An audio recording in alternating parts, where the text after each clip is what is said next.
अनुभव अभ्यास। गजब गजब। ए तुम्हें तीरथ जाना है? तीरथ, तीरथ जाना है, तीरथ। क्या लिख रहे हैं? अनुभव अभ्यास यहू, यहू यहू माने यही, यही यही अनुभव के अभ्यास यहू तीर्थ की ठोर है। सब तीर्थों का सबसे बड़ा राजा शुद्धात्मा। पंडित साहब ने एक बार अर्थ किया इसका, इसका ही, इसी का ही। बोले सम्य शिखर जी को तीर्थ कहते क्यों हो?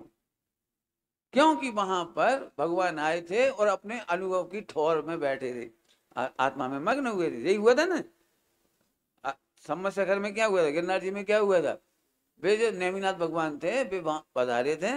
फिर पद्मासन विराजने के बाद देह की सुध नहीं रही, गिरनार जी की सुध नहीं रही, अपने सुध में चली गए, अपने स्वरूप में चली गई। तो ये उठोर हुआ ना। अनुभव का अभ्यास क्या कर रहे थे वे? मैं गिरनार से धन्य हुआ ये मान रहे थे, सम्य शिखर से धन्य हुआ ये मान रहे थे, ये शिला बहुत अच्छी ये मान रहे थे, ये पवन बहुत बढ़िया है, ध्यान के लायक जगह है ये मान रहे थे। नहीं, अनुभव की अभ्यास। और अनुभव से जब भगवान बन गए तो काय के बल पर बने? अनुभव के बल पर भगवान बने, अपने आत्मा में मग्नता से। तो इसीलिए विश्व के सर्व तीर्थों का राजा ये तीर्थ है।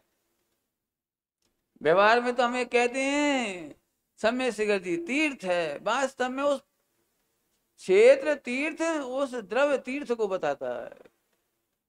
कौन से द्रव्य तीर्थ को बताता है? जिसके ऐसे भाव तीर्थ थे, भाव तीर्थ।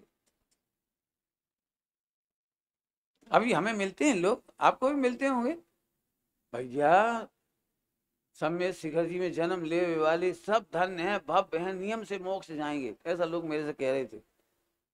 यहाँ की तो चिंटी भी जन्म लेती है ना, वो भी मोक्ष जाएगी। मैं ऐसे निदान बंद करके तुम चिंटी नहीं बन जाइए। मजे महिमा कहाँ की आने लगी? यहाँ यहाँ यहाँ जन्म लेने वाले पक्के में भव्य हैं, भव्य। मैंने कहा भैया फिर जिनवाणी का क्या हुआ जिसमें लिखा है पंच परावर्तन में ऐसा कोई स्थान नहीं है जहां इस जीव ने जन्म नहीं लिया?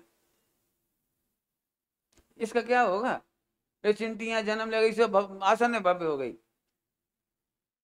सम्य शिखर जी में अधिकांश आपने देखा होगा, मैंने तो देखा ही है, साल में 10, 25, 50 घटना ऐसी घट ही जाती है कि वो पारसनाथ भगवान या वो चंद्रप्रभ भगवान की टोंक पर गए और ढोक दी और वहीं से ऊपर चले गए। फिर लोग उनकी बड़ी तारीफ करते हैं, अरे भैया कितने भाग्यशाली, भगवान ने अपने पास बुला लो, समाधि हो गई, इससे अच्छी क्या समाधि हो सकती है? इस चंद्र भगवान के चरणों में या पार्श्वनाथ भगवान के चरणों में ढोक दी, वो उपयोग कितना अच्छा होगा उस समय नमस्कार करते समय। वो बिल्कुल ऐसी महिमा मंडन करते हैं जैसे वो श्रेणी मांडी हो। मैंने भैया स्वाध्याय के अभाव में ये हो रहा है। फिर से सुनना, मैं तुम लोगों को सावधान कर रहा हूं, ऐसी महिमा मंडन से तुझे निदान बंद होगा, तेरी देह छूट जाएगी वहां, लेकिन देह छूटने पर भी देह नहीं छूटेगी। कुछ समझ में आ गया कुछ? देह नहीं छूटेगी, देह बदलेगी। देह तो उनकी छूटी थी, तीर्थंकरों की। समझ में आ गया कुछ अंतर? देह छूटना और बदलना। निदान बंद नहीं करो, निदान बंद नहीं करना, बिल्कुल नहीं करना। मैं क्या कहूँ आपको, आगे चलो। अनुभव अभ्यास यहू यहू यही यही। इसका क्या मतलब? जो अपने को त्रिकाली ज्ञान ध्रुव अनुभव कर रहे हैं, यही तीर्थ है।